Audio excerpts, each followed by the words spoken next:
गगना मोर प्यार के गइलू ससुरबा विसार के गइलू गगना मोर प्यार के गइलू ससुरबा विसार के आके देखो बनी कवना हलवा में धोखा रहे हो हर तारा बतावा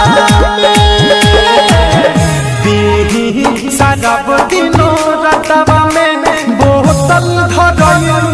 हथवा में पीही शराब दिनों रातवा में बोतल धरयू हथवा में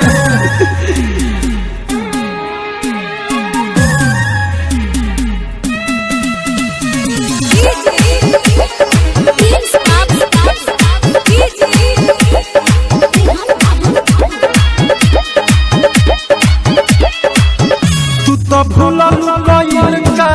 वादा सब काहे गइल प्यार नानी भइलू जब केतना आल कहि हम दुखड़ा हो दिल को के गइल टुकड़ा टुकड़ा हो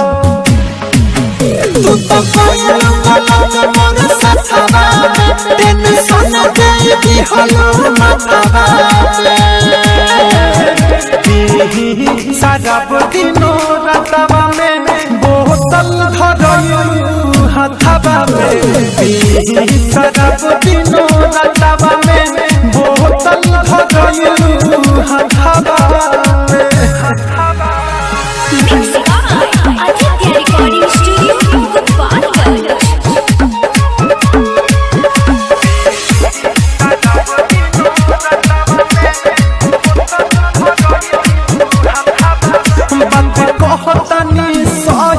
सही हो तोहरे याद में डूबल रही हो गइलू तू फिकर ये जमाना के छोड़ गइलू दीपक दीवाना के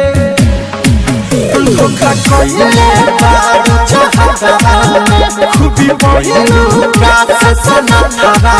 में